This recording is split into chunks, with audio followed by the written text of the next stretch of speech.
When nothing helped, not advice or reassurance, and when the pressure stayed of being trapped inside one's own head, there was always a motorcycle.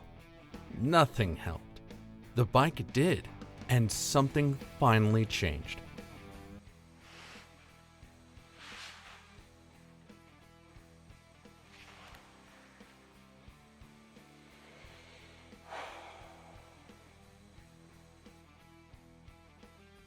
For many people, help arrives through language. It usually comes wrapped in logic and empathy. That approach works for some, and there's nothing wrong with it. But for others, the struggle exists beyond explanation, because the weight sinks deep, beyond words, where explanations don't help, and promises of improvement feel distant and unreal. In that space, everything can be explained correctly and still feel unbearable. For a long time, help appeared as concern and guidance, as well-meaning attempts to identify what was happening and how to fix it. There were conversations, suggestions, and moments of temporary calm, but none of them reached the place where the heaviness lived. The inner noise never fully quieted. The tightness in the body is never truly released. Days passed, and the same questions returned, reshaped each time, but never resolved. Life continued to move forward, while something inside remained stuck, unable to follow. But the motorcycle was never introduced as an answer. In fact, it was not chosen with intention or purpose, and it didn't come with expectations of healing or transformation. It entered quietly, without ceremony, simply existing as a machine waiting to be used. A motorcycle does not participate in explanation or reassurance, nor does it respond to emotional states, and it doesn't require belief. It exists in the physical world, governed by mechanics, balance, and motion, and it asks only one thing: attention.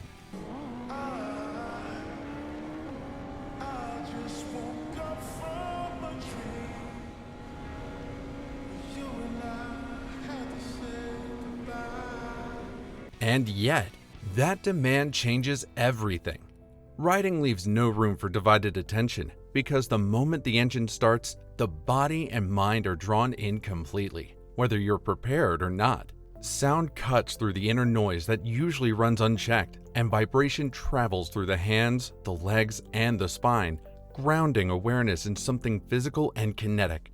The body responds before the mind has time to argue, waking up in a way that cannot be delayed or negotiated. Attention shifts on its own, not because of discipline or intention, but because the situation requires it. Sometimes worries replay themselves, fears bounce back and forth. On the motorcycle, that pressure changes form. It doesn't vanish, but it loses its grip. Forward motion breaks the cycle. Balance demands constant adjustment, and speed asks for respect. Awareness spreads outward, following the road, the surface, the changing conditions.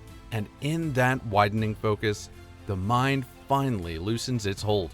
The body begins to participate fully, reminding the mind that it is not alone in carrying experience. A motorcycle offers a kind of honesty that is rare. It responds immediately and without interpretation. There is no exaggerating and no emotional cushioning, because that directness creates trust, not comfort, but reliability.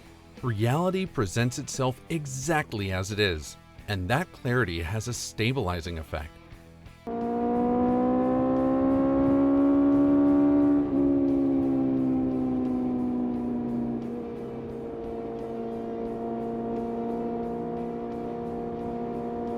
But after all, what made it worse was how persistent everything felt.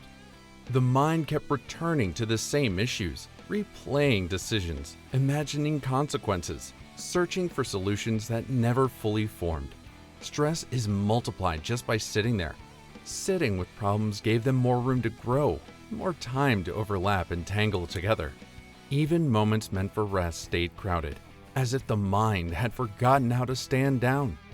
The body followed along, holding tension without release, carrying stress in the shoulders, the jaw, the chest, storing it quietly and constantly. The motorcycle did not enter this situation as a cure or a strategy. It was not chosen because it promised clarity or healing. It was simply available. Mechanical, practical, indifferent to expectations. A bike does not respond to emotional states or mental overload. It doesn't adapt to stress or accommodate hesitation. It functions the same way regardless of what the rider brings to it. And that consistency matters more than it seems.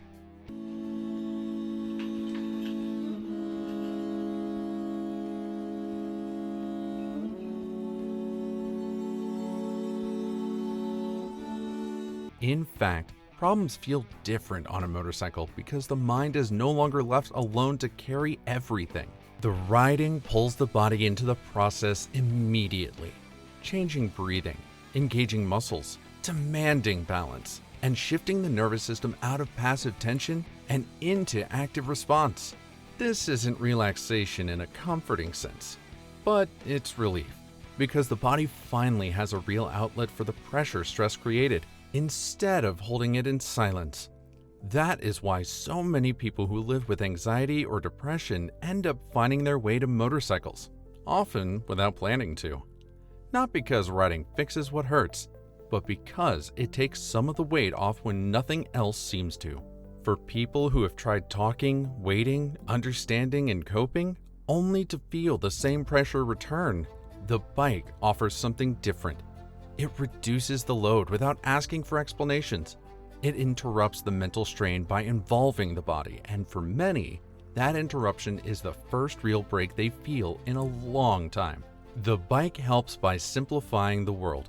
Away from riding, problems overlap endlessly. Work spills into personal life. Past mistakes mix with future worries, and everything competes for attention at the same time. On the motorcycle, though, that complexity collapses into a narrower field. The road ahead matters, position matters, timing matters, and everything else recedes. Not because it has been ignored, but because attention has been reassigned to something that demands it fully and honestly.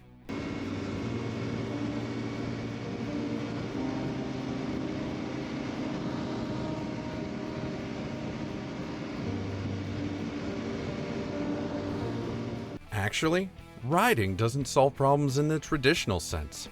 Bills are still due, conflicts still exist, decisions still need to be made. What changes is how those problems are carried.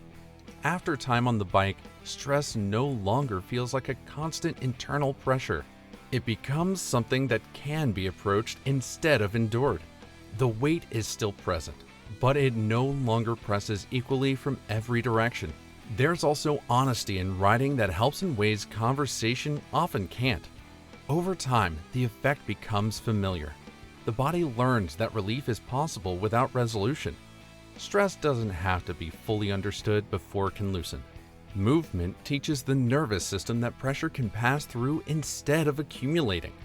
The bike becomes a place where tension drains naturally, not because it is addressed directly, but because it is no longer being held in place. Truth be told, the bike helps because it changes the state, not the story. Many attempts at help focus on reframing thoughts or finding meaning. Riding bypasses that entirely. It works at the level where stress actually lives, in the body's response to demand. Motion absorbs excess energy. Focus prevents overload. Engagement restores balance.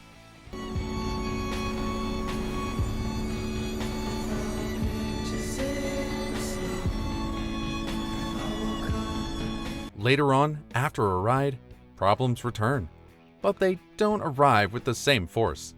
The mind feels quieter, not empty, but more spaced out. Thoughts line up instead of colliding. Stress feels less personal and less urgent. Decisions seem more manageable because they are no longer stacked on top of constant internal pressure. Nothing else created this shift. Sitting still made stress louder. Talking kept attention locked on the problem. Thinking searched endlessly without resolution. On the other hand, the bike didn't save anything or fix everything, but it did something more realistic. It made life easier to carry. It created moments where stress loosened its grip without explanation or negotiation. It provided relief without promising permanence, and sometimes that is exactly what allows people to keep going. Nothing helped because nothing else interrupted the cycle at its root. The bike did because it demanded engagement, simplified attention, and returned the body to the process. Problems remain part of life, but they stop consuming it. Stress still exists, but it no longer owns every moment. Nothing helped, but the bike did.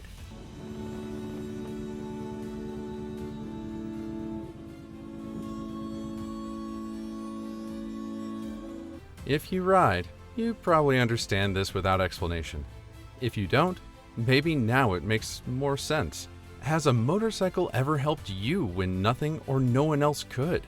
Share your experience in the comments, and don't forget to like the video and subscribe. See you on the next ride.